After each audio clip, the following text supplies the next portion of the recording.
اللهم صل على محمد وآل محمد۔ آپ کو معلوم ہے 8 شوال انہدام بقی کا دن ہے، اور ابھی تھوڑا سا اختلاف ہے 1922 یا 1921، یعنی 1325 22، بہرحال بعض کتابوں میں 22 لکھا ہے۔ میں نے کہا نا یہ کچھ ڈیٹس میں اختلافات ہیں، اللہ بالآخر 22 ہو 21 ہو 25 ہو 24 ہو 26 ہو، 2 4 5 سال اوپر نیچے فرق نہیں پڑتا۔ اصل چیز یہ ہے کہ یہ وہ زمانہ ہے کہ جس میں ان اہل بیت کے ساتھ کہ جس اہل بیت کی محبت اور مودت کو قرآن واجب قرار دے رہا ہے۔ قل لا اسألکم علیہ اجرا الا المودۃ فی القربہ، جب یہ آیت مبارکہ نازل ہوئی، اہل سنت کی روایتیں ہیں، جب یہ آیت مبارکہ نازل ہوئی تو جو اکابر صحابہ، جن کو یہ لوگ بولتے ہیں اکابر صحابہ، وہ صف اول کے صحابہ، ان میں سے کسی نے سوال کیا رسول خدا سے کہ اے اللہ کے رسول، یہ قرابت ذی القربہ کون ہے؟ واضح طور پہ پیغمبر نے، اہل سنت کی روایتیں ہیں، واضح طور پہ پیغمبر نے فرمایا علی و فاطمہ، حسن اور حسین علیہم السلام۔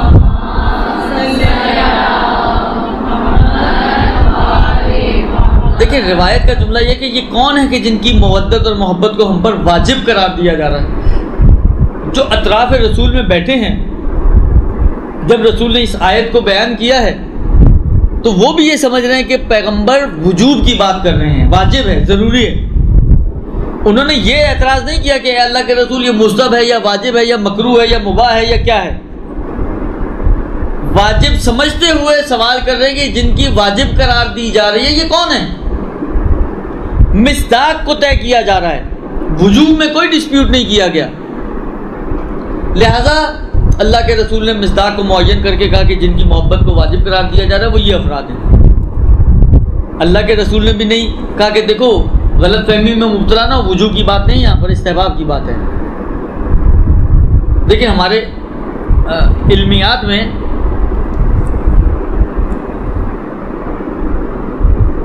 شاید یہ آپ لوگوں نے تو شاید تھوڑا بہت علم حدیث وغیرہ یہ ساری چیزیں بھی پڑھی ہیں، شاید بعض نے ہو سکتا ہے پڑھی ہوں۔ تقریر معصوم سنا یہ کبھی؟ ایک تقریر وہ ہوتی ہے جو ہم لوگ کرتے ہیں، وہ نہیں ہے تقریر، یہ وہ والی تقریر نہیں ہے۔ تقریر معصوم پتہ ہے کسی کو کیا ہوتی ہے؟ یہ تو میں نے بتا دیا کہ یہ بولنے والی تقریر نہیں ہے۔ جی کچھ سمجھ نہیں آ رہا؟ ہاں یہ الٹی ہے بالکل، ہمارے میں بولنے کو تقریر کہتے ہیں، اس تقریر معصوم سے مراد امام کا خاموش رہنا تقریر ہے۔ مثلا فرض کریں امام علیہ السلام کے سامنے، ایک مثال میں صرف فتویٰ نہ نکالیے گا، اسے صرف مثال ہے، درست؟ فرض کریں کہ آپ امام علیہ السلام کے سامنے گئیں اور آپ کی گردن یہاں تک کھلی تھی، ٹھیک ہے، اور امام علیہ السلام نے آپ کو ٹوکا نہیں، خاموش رہے، دیکھا امام نے، تقیہ بھی نہیں تھا، کوئی مشکل بھی نہیں تھی، یعنی امام علیہ السلام بول سکتے تھے مگر نہیں بولے، تو یہ جو امام خاموش رہے اس سے سمجھ میں آتا ہے کہ یہ حصہ اس کا مطلب ہے کھولنا جائز ہے، اس کو کہتے ہیں تقریر معصوم۔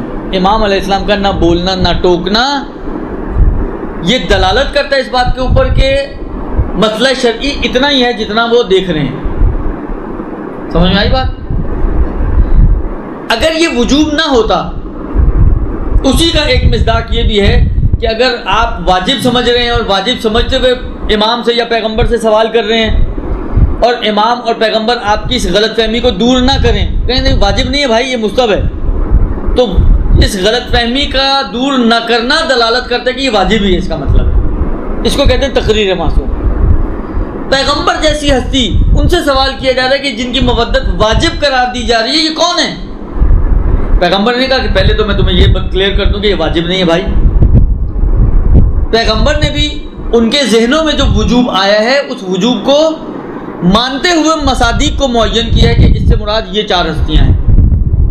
اس کا مطلب کیا ہوا کہ پیغمبر بھی اس بات کو مان رہے ہیں اور لوگوں تک یہ پیغام گویا پہنچا رہے ہیں اپنی تقریر کے ذریعے سے کہ واجب ہے ان کی مودت اور ان کی محبت.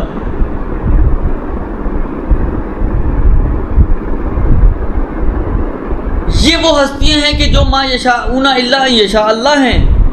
یہ مظہر صفات پروردگار عالم ہیں. یہ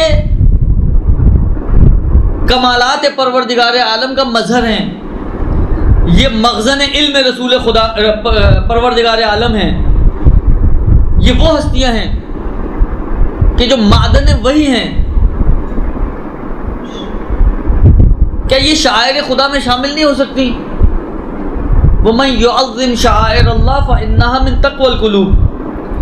دیکھیں قرآن نے عجیب، یعنی واقعاً آپ غور کریں، یعنی یہ میں آپ کی خدمت میں عرض کروں، واقعاً بغض آل محمد کے علاوہ اور کچھ نہیں ہے.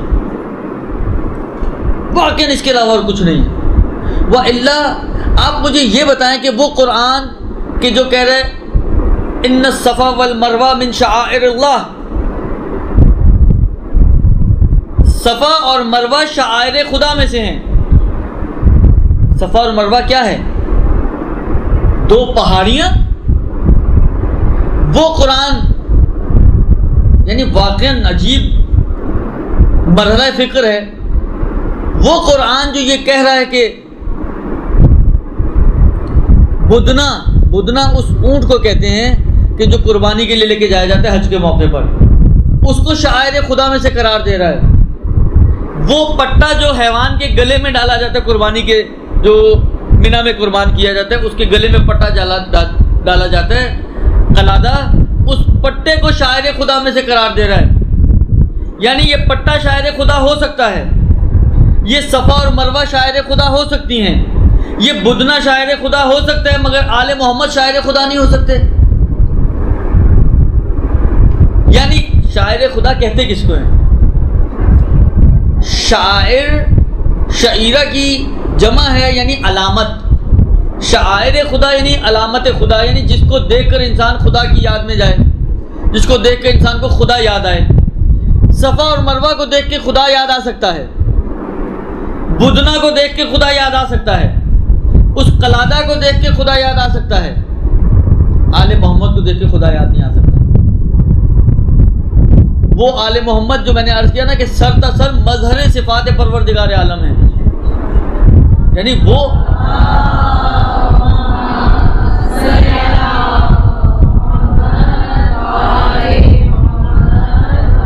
وہ تو اگر شعائر الہی کی مصادیق معین کیے جائیں تو وہ تو سب سے بڑا مصداق ہوگا اور سب سے اہم مصداق ہوگا شاعر خدا کا، جو مجسم چلتا پھرتا لوگوں کو دین یاد کرانے والے ہیں، جو مجسم، یعنی یہ اہل بیت. اب ان کی صفات کے اندر آپ چلے جائیں، ان کی سیرت کے اندر اگر آپ چلے جائیں، یہ اپنی زندگی میں ان کی زندگی مگر کیا تھی؟ وہ حسین جو نوک نیزہ پہ قرآن کی تلاوت کر رہا ہے، مگر کہ کیا خدا کی قدرت اور خدا کی طاقت کو انسان کے ذہنوں میں نہیں لائے گی یہ بات کہ آپ نوک نیزہ پہ ایک شخص کو دیکھیں کہ سر اس کا نوک نیزہ پہ ہے اور تلاوت قرآن کر رہا ہے. انسان کا ذہن خدا کی قدرت کی طرف نہیں جائے گا. مگر یعنی تعجب ہوتا ہے عام انسان یہ صرف سن کے علی کے کمالات کہ علی وہ ہے کہ جو فاتح خیبر و بدر و حنین و الا ماشاء اللہ جتنے بھی مارکے ہیں ان کو فتح کرنے والا، اور علی کے کمالات یہ اور بہادری یہ اور شجاعت یہ. لیکن اسی علی کے گلے میں رسی باندھ کر بیعت کے لیے لے کے جایا گیا. وہ صرف اسی بات پر ایمان لے آیا کہ یقیناً یہ اسلام کا اتنا بڑا بینیفٹ ہوگا کہ علی جیسا شخص کہ جس کو کوئی ہاتھ نہ لگا سکے اس کے گلے میں کوئی رسی باندھ کے لے جائے. یعنی جن کے ذہن کام کر رہے ہوتے ہیں، جو بغض اور تعصب کی پٹیوں سے پاک اور منزہ ہوتے ہیں، ان کے سمجھنے کے لیے کوئی بہت لمبی چوڑی دلیلوں کی ضرورت نہیں ہوتی. اتنی سی بات ان کی ہدایت کے لیے کافی ہوتی ہے کہ جس علی کی شجاعت مسلم ہے عرب میں، اس کے گلے میں رسی باندھ کے لے جانا کوئی آسان کام تو نہیں ہے. اور اگر کوئی لے کر گیا ہے تو اس کا مطلب یہ ہے کہ اسلام کا اتنا بڑا کوئی مفاد اس کے اندر ہوگا کہ علی خاموش رہے صرف اسلام کی خاطر۔ یہ آل محمد تو یہ ہیں، آل محمد یہ ہیں جن کا اٹھنا بیٹھنا درس ہے، جن کا چلنا پھرنا لوگوں کے لیے تبلیغ اور ترویج اور ہدایت کا ذریعہ ہے، جن کی زندگیاں مجسم ہدایت ہیں۔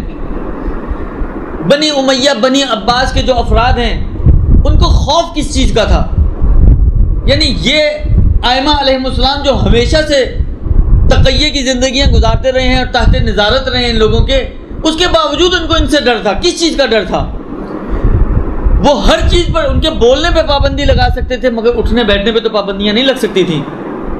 ان کا اٹھنا بیٹھنا چلنا پھرنا یہ خود ایسی ہدایت تھی کہ لوگوں کے اندر واقعی انقلاب برپا ہو جایا کرتا تھا۔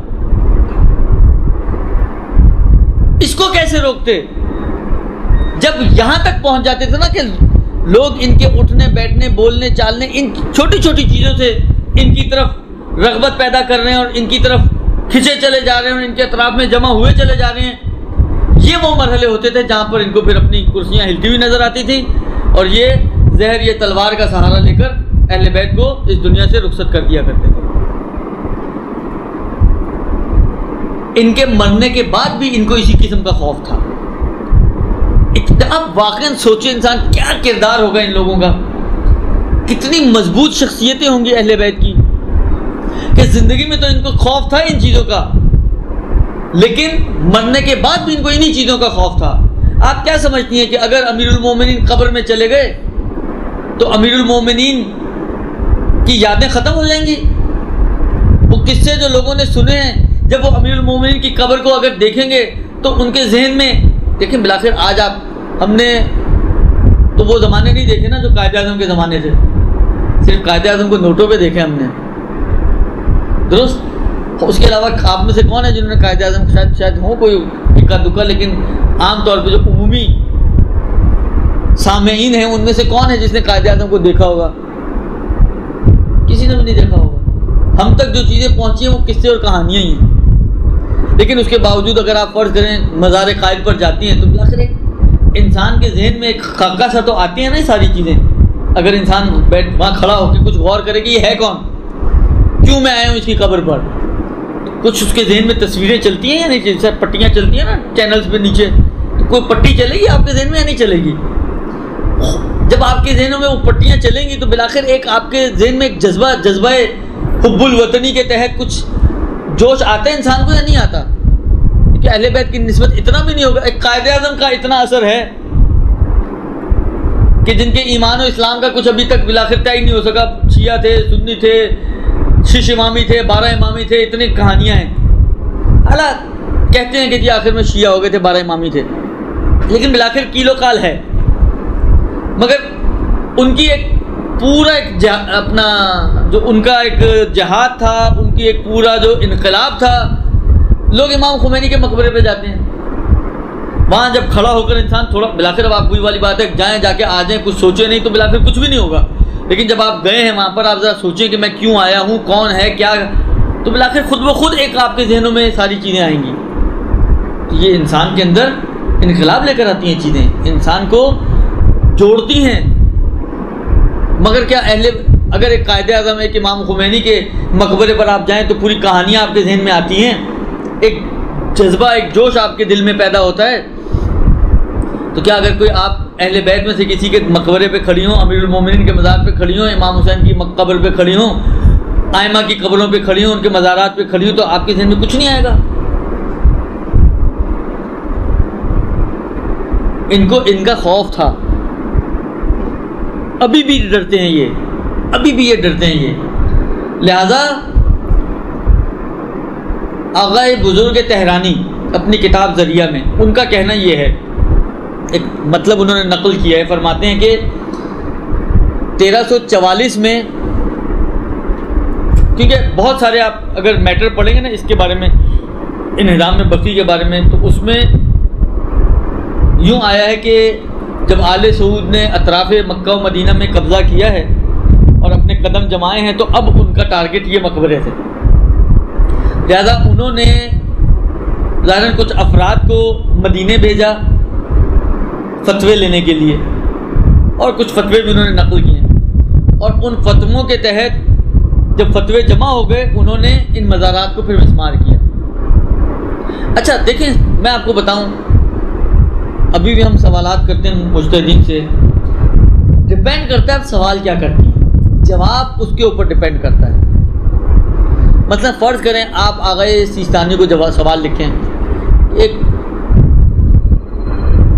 خاتون ہے، وہ مثلا فرض کریں اس طریقے سے میک اپ کر کے باہر نکلتی ہے کہ جو مثلا فرض کریں حالا لوگوں کے اخلاق کے اوپر اثر انداز ہوتی ہے اور شہوت بھڑکاتی ہے وہ چیز، اور یہ اور وہ 4-6 چیزیں ڈالیں گی، تو کیا اس طرح نکلنا جائز ہے یا جائز نہیں ہے؟ آپ کا کیا خیال ہے؟ آغا سیستانی کیا جواب دیں گے؟ یہ تو فتویٰ آپ بھی دے سکتی ہیں، آغا سیستانی سے پوچھنے کی ضرورت بھی نہیں ہے، اس لیے کہ آپ نے خود اس کے اندر اتنا کچھ ڈال دیا کہ آغا سیستانی آنکھیں بند کر کے کہیں گے لا یجوز۔ کیوں؟ اس لیے کہ آپ نے خود ہی ماشاءاللہ اتنا کچھ اس میں ڈال دیا کہ اس کے یہ اثرات ہیں، اس کے یہ نقصانات ہیں، اس کا یہ اثر ہو رہا ہے معاشرے پہ، یہ بےہودگیاں پھیل رہی ہیں اور یہ ہو رہا ہے اور وہ ہو رہا ہے، تو کوئی بھی نہیں کہے گا جائز ہے۔ درست؟ یہ جو انہوں نے فتوے لیے تھے وہ اسی طریقے کے تھے کہ اتنا کچھ کہ شرک کیا جا رہا ہے اور خدا کی عبادت کے اندر شریک کیا جا رہا ہے اور یہ کیا جا رہا ہے اور وہ کیا جا رہا ہے، تو آیا اس قسم کے روزوں کو اور مرکزوں کو باقی رکھنا جائز ہے؟ تو اگر کوئی آپ سے پوچھے کہ مثلا یہ جو مندروں میں بت ہوتے ہیں، کوئی آپ سے پوچھے یہ بت بنا کے رکھتے ہیں تاکہ اس کے ذریعے شرک کریں خدا کے ساتھ، ان کو رکھنا جائز ہے، آپ کیا کہیں گے؟ جائز نہیں دیکھا۔ تو انہوں نے بھی فتویٰ یہی دینا تھا کہ لا یجوز، لیکن انہوں نے یہ لکھا کہ یہ فتوے، بعض نے تو یہ لکھا کہ فتوے لیے گئے اس کے بعد انہدام کیا گیا ہے، لیکن انہوں نے یہ لکھا اگر بزرگ تہرانی نے کہ نہیں، انہدام 43 میں ہوا ہے، فتوے 44 میں آئے ہیں۔ اس کا مطلب ہے کہ انہدام کرنے کے بعد اس کو دین کا ملبہ اس کے اوپر چلانے کی کوشش کی گئی ہے۔ تو پھر انہدام کیوں ہوا؟ اس کی وجہ وہ یہ جو میں نے عرض کی، یہ بغض آل محمد ہے۔ یہ وہ بغض ہے کہ جو صدر اسلام سے آل محمد کی نسبت چلا آ رہا ہے، اور ایسا بغض چلا آ رہا ہے کہ انہوں نے، مگر آپ نے وہ واقعات نہیں سنے کربلا کے بعد کس طریقے سے کربلا کو ختم کرنے کی کوشش کی گئی ہے، پانی اس کے اوپر، یعنی نہر کا رخ اس کی طرف کر کے پانی بہانے کی کوشش کی گئی کہ بہہ جائے، بیل ہل چلائے گئے ہیں اس کے اوپر، کیا کیا کچھ نہیں کرنے کی کوشش کی گئی۔ یہ نہیں ہو سکا تو لوگوں کو قتل کے ذریعے کہ اگر کوئی زیارت کرنا چاہتا ہے تو ایک مارا جائے گا اور ایک زیارت پہ جائے گا، مگر وہی والی بات ہے، اگر وہاں پہ بغض والے ہیں تو یہاں پہ محبت والے بھی ہیں، دونوں طرف موجود ہیں۔ تمام تر کوششوں کے باوجود اس زمانے سے یہ لوگ جتنی بھی انہوں نے کوششیں کی سب کی سب ناکام ہوئی، اور نتیجہ یہ نکلا کہ اہل بیت کی طرف جانے سے یہ نہ روک سکتے تھے اور نہ روک سکتے ہیں۔ میکسیمم جو یہ کر سکے، کیا کر سکے؟ میکسیمم جو یہ کر سکے وہ یہ کر سکے کہ انہوں نے مینار، جو قبے بنے ہوئے تھے ان کے اوپر، عمارتیں بنی ہوئی تھیں ان کے اوپر، ان کو منہدم کر دیا۔ اچھا مزے کی بات آپ کی خدمت میں عرض کروں، ایک کتاب ہے اگر آپ لوگوں نے دیکھی ہو، 101 دلچسپ مکالمے، نہ دیکھی ہو تو ضرور دیکھیں، لیکن خرید کے دیکھیے گا، درست اچھی کتاب ہے، مناظرے ہیں اس میں۔ تو مجھے اب یاد پڑتا ہے اس میں ایک مناظرہ دیا ہوا ہے اسی بقی کے حوالے سے اور قبروں کو منہدم کرنے کے حوالے سے۔ وہ جس روایت کے ساتھ تمسک کرتے ہیں، ایک روایت لے کر آتے ہیں، اول تو اس کی سند میں خدشات ہیں، اتنا بڑا کام آپ کرنے جا رہے ہیں، بالآخر اس کے پیچھے کوئی ایسی روایت تو ہو جو سندی طور پر قابل قبول ہو۔ اس کی سند میں خدشہ ہے، سند قابل قبول نہیں ہے، وہ اپنی جگہ پر، لیکن بالآخر ایک روایت لے کر آتے ہیں جو امیر المومنین علی ابن ابی طالب علیہ السلام سے نقل ہوئی ہے۔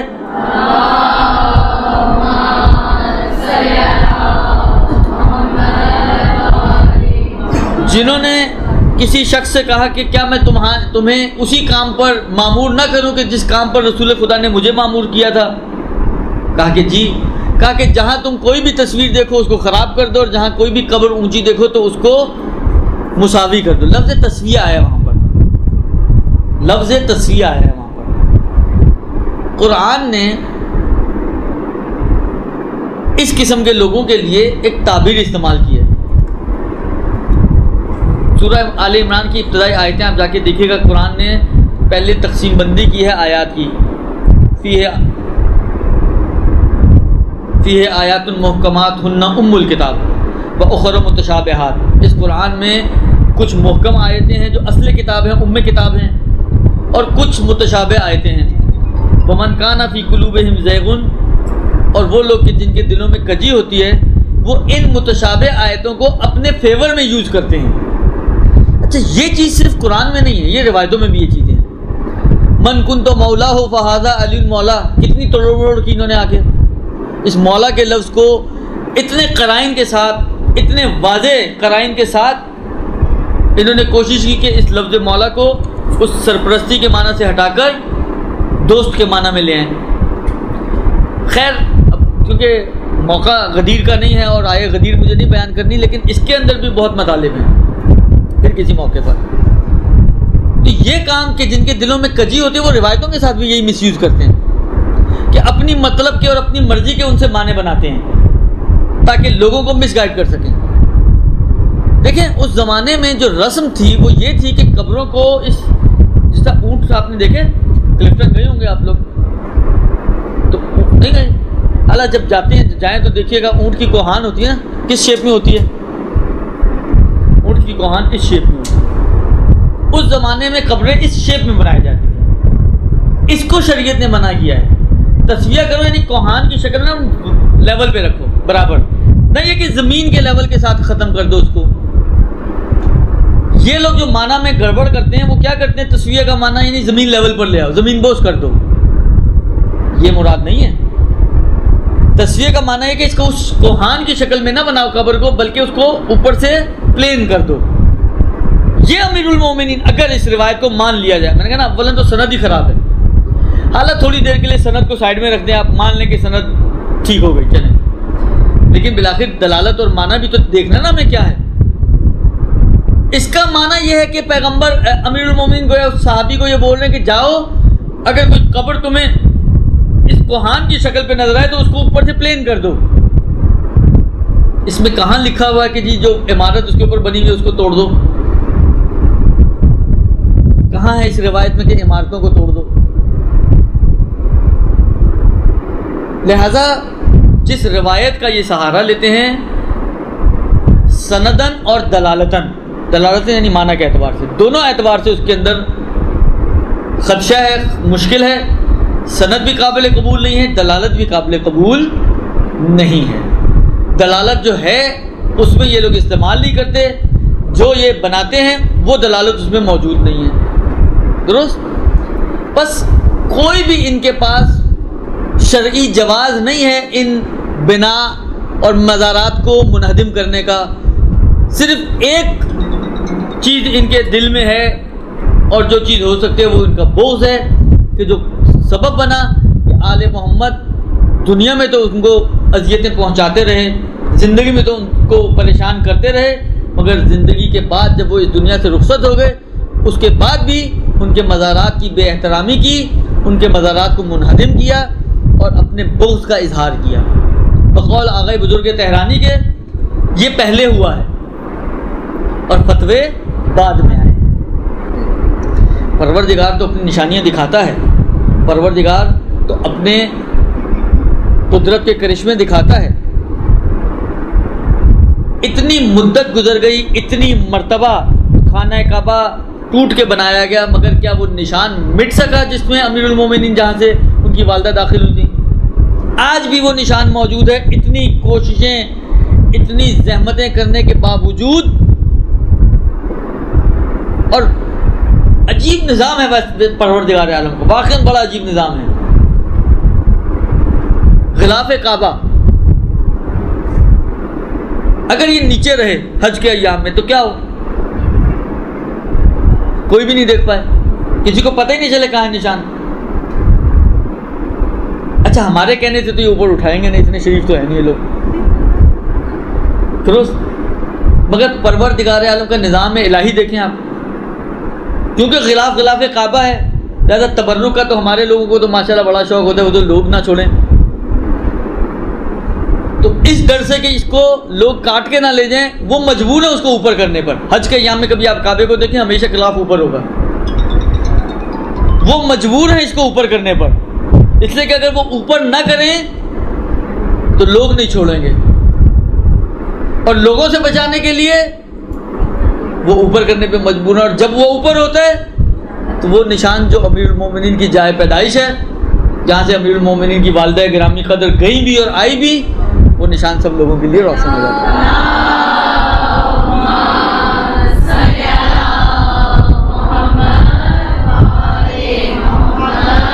آئے مبارکہ نا واللہ متم نورہ ولو کرہ المشرکون، خدا اپنے نور کو مکمل کر کے رکھتا ہے، چاہے کسی کو، چاہے کافروں کو، یا بعض جگہ مشرکین ہیں بعض جگہ کافرون ہیں، چاہے کافروں اور مشرکوں کو کتنا ہی ناگوار کیوں نہ گزرے، مگر جو کام پروردگار عالم کرنا ہے اس کو پورا کر کے رہتا ہے۔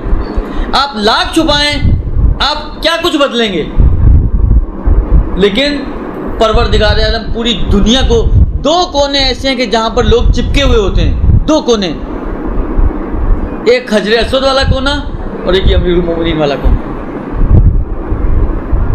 جو رکن یمانی کہلاتا ہے، تو اسے جسٹ پہلے ہے وہ دراڑ، بالکل جسٹ پہلے۔ یہ ہے نظام پروردگار عالم، لہذا پروردگار عالم نے عبرت کے لیے وہ وہاں پہ چپکا دیا تاکہ لوگوں کو پتہ چل جائے کہ جو یہ کام ہوا ہے یہ ایسا کام ہے کہ جس پہ پروردگار عالم راضی نہیں ہے۔ اور کیسے راضی ہو سکتا ہے، کیسے راضی ہو سکتا ہے؟ وہ پروردگار عالم جو ان کی مودت کو واجب قرار دے رہا ہو، وہ پروردگار عالم جو ان کی خوشی میں خوش اور ان کی ناراضگی میں ناراحت ہو، وہ پروردگار عالم ان کے اوپر ڈھائے گئے مظالم پہ کیسے راضی ہو سکتا ہے؟ لہذا 8 شوال یوم انہدام بقی ان کی خباثت کا کے اظہار کا دن ہے اور اہل بیت کی مظلومیت کا دن ہے۔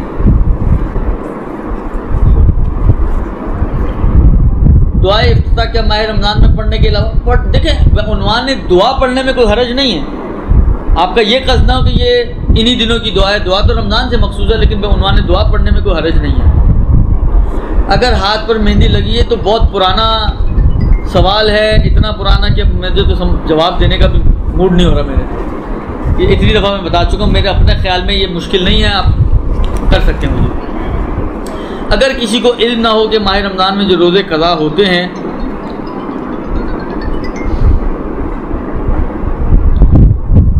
جو روزے قضا ہوتے ہیں اگر آنے والے سال سے پہلے نہ رکھے تو قضا کے ساتھ کفارہ بھی ہوتا ہے، تو کیا اس کو کفارہ بھی نکالنا ہوگا؟ جی ہاں، اس کو کفارہ، یہ کفارہ تو بہت ہلکا پھلکا کفارہ ہے، 1.25 کلو آٹا صرف ہر روزے کا، اور ایک ہی دفعہ دینا ہے۔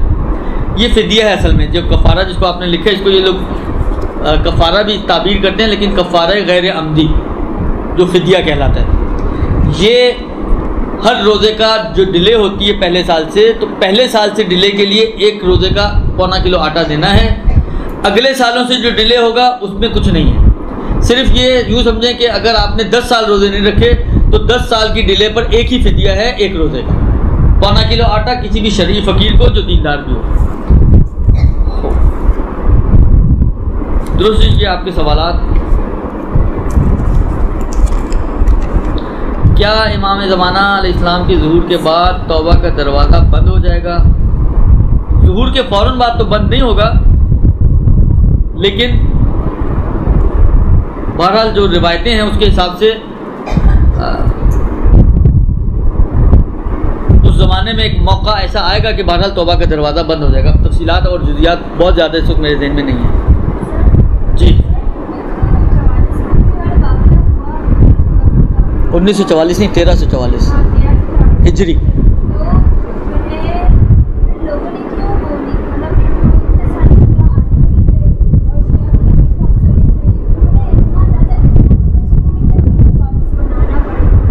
وہ لوگ دیکھیں، عرض کروں حکومت ان کی ہے، اور حکومت میں یہ لوگ تلوار کے بھی قائل ہیں، تو یہ لوگ ان چیزوں کو پھر کیئر نہیں کرتے ہیں کہ سامنے کون ہے، لہذا ابھی بھی آپ جائیں وہاں پر، اگر دعا پڑھ لیں یا کسی سے زیادہ جرا بحث کریں، اٹھا کے لے جاتے ہیں لوگ، تو کیونکہ ان کی اپنی حکومت تھا، کنٹرول ان کا تھا، اس لیے بلاخر آپ کتنے عرصے سے فلسطین کے لیے، قبلہ اول کی آزادی کے لیے پروٹیسٹ کر رہی ہیں، کیا ہوا نتیجہ؟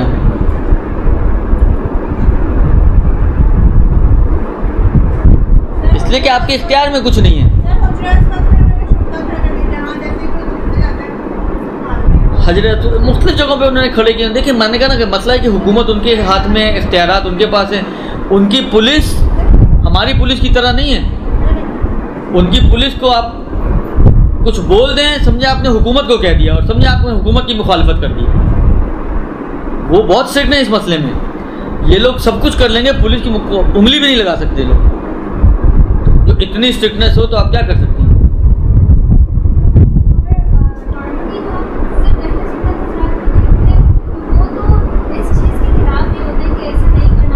یہ وہابی مسلک ہے.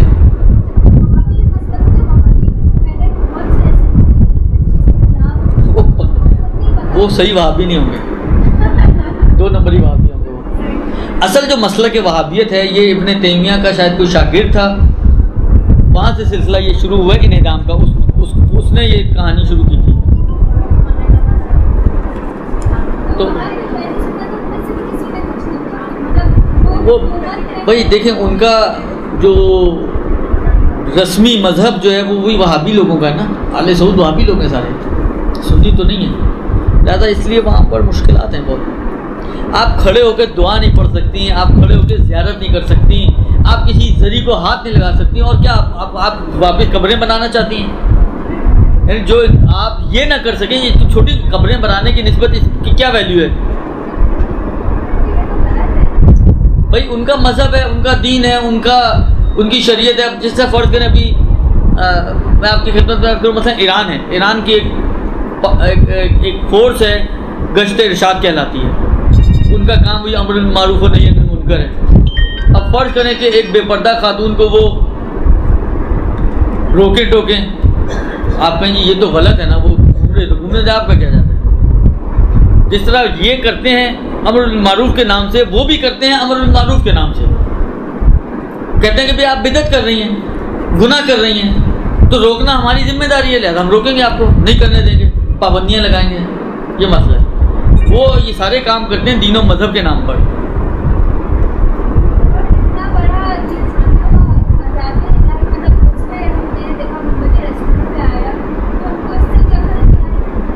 آ گئی ہوتی تو مشکلات حل ہو چکی ہوتی، نہیں آئی نا.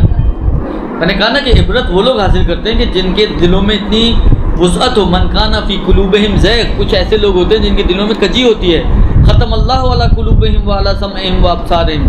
بعض ایسے لوگ ہوتے ہیں جن کے دلوں پر خدا نے مہر لگا دی ہوتی ہے. یہ ہدایت والے نہیں ہوتے لوگ، ان کی ہدایت ہو بھی نہیں سکتی ہے. یہ کیا بھائی، کیا یہ روایت صحیح ہے کہ یہودی کے گھر کھانا کھا سکتے ہیں اور عیسائی کے گھر سو سکتے ہیں کیونکہ یہودی پیچھے سے وار کرتے؟ نہیں معلوم،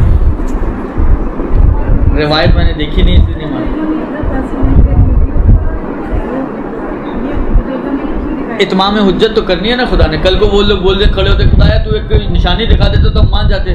جس طرح وہ لوگ یہ مشرکین مکہ آ کے پیغمبر کو نہیں کہتے تھے، پیغمبر بیٹھے، یہ جو شق قمر کا واقعہ ہوا، پیغمبر کا کہ بھائی جادو اگر چلتا ہے تو زمین پہ چلتا ہے، آسمان پہ نہیں چلتا. اگر آپ چاہتے ہیں مسلمان ہو جائیں، کوئی آسمان کا معجزہ دکھائیں. پیغمبر کو تو پتہ تھا نا یہ کم بخت کیسے لوگ ہیں. کہتے جا بھائی اپنا کام کر، تم نے ماننا تو ہے نہیں، کہہ سکتے تھے نا، مگر اس کے باوجود شق قمر کر کے دکھایا. مانے وہ لوگ؟ مانے؟ نہیں مانے. کیوں نہیں مانے؟ اس لیے کہ وہ ماننے والے نہیں تھے. لیکن ان کا کام اس لیے ایسا ہوتا ہے کہ بالآخر اتمام حجت تو کرنی ہے نا. اگر اتمام حجت نہیں کریں گے وہ، تو کل کو یہ کھڑے تو ہو سکتے نا. مطلب فرض کریں کل کو ابو جہل کھڑا ہو جائے، اگر پیغمبر نہ دکھاتے، آپ دکھا تو دیتے، میں ہو سکتا ہو جاتا.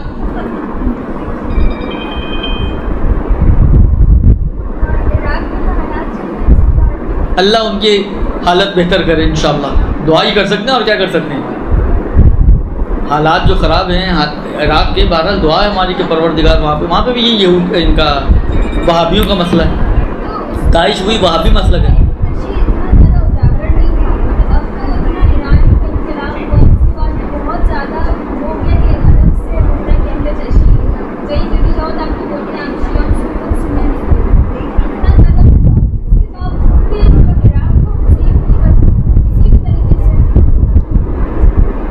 کیسے کر سکتے ہیں بتائیں، کیا پالیسی ہے آپ کے پاس؟ دیکھیں مسئلہ یہ ہے کہ میری بہن بات سنو آپ. مسئلہ یہ ہے کہ آپ دیکھو اس وقت جو نظام، جو خطہ ارض کا نظام ہے، وہ باؤنڈریز پہ چل رہا ہے. یہ باؤنڈریز صحیح ہے، شریعت نے تو نہیں بنائی ہے، لیکن بالآخر ملکوں نے باؤنڈریز بنائی ہیں نہیں بنائی ہیں. آیا آپ کا کیا خیال ہے، میں اگر ان کی حکومت کی اجازت نہ ہو تو پاکستانی فورسز جا کے مثلا عراق میں کچھ کر سکتی ہیں؟ وہ حملہ کر دے گا آپ کے اوپر؟ آپ کی اجازت نہ ہو، اگر آپس کی ان کی کوآرڈینیشن نہ ہو تو کیا مثلا آپ کی فوجیں شام میں جا کے کام کر سکتی ہیں؟ نہیں کر سکتی ہیں۔ آپ نہ زمینی خلاف ورزی کر سکتے ہیں، نہ فضائی خلاف ورزی کر سکتے ہیں، حدود ہیں سب کی۔ آپ کیا کر سکتی ہو؟ ایک کام آپ لوگ کر سکتے ہیں، وہ کیا ہے؟ الدعاء سلاح المومن۔ آپ دعا کریں پروردگار عالم سے کہ پروردگار عالم عراق کے، شام کے، لبنان کے، افغانستان کے، پاکستان کے، بحرین کے، جہاں کہیں بھی مومنین پریشانیوں میں ہیں، ظالموں کے ظلم سے پس رہے ہیں، پروردگار عالم ان کو ان مظالم سے نجات عطا کرے بحق محمد و آل محمد۔ اس کے علاوہ ہم کچھ کر نہیں سکتے صلی اللہ علیہ وسلم۔ اللجن اللجن اللجن اللجن یا مولا اللجن اللجن اللجن اللجن اللجن اللجن اللجن یا صاحب السماء اللجن